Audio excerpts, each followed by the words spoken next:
Your CRM can be set up to automatically feed your listings to your website and local property portals, should they have the capability of linking to a CRM, and if you have a contract to be able to list with them there. Please check with your management which sites your listings will be automatically sent to.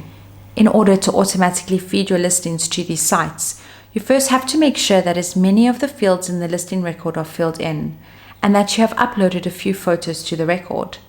This will also give you a high listing score, so check this field in the marketing section to make sure that it is above 60.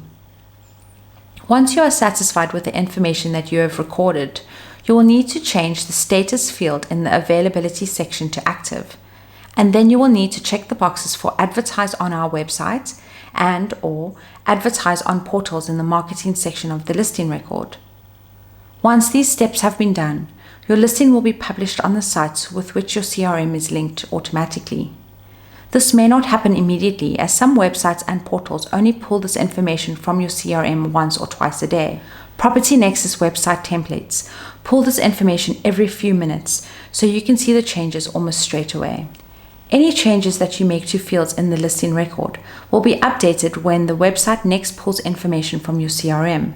So as long as the status remains on active and the advertised checkboxes are not unchecked. To remove your listing from these websites, either change the status to another option, which will remove it from all channels, or uncheck the boxes to remove it from either your website or the portals. Your listing will be unpublished as soon as the website pulls information from the CRM again.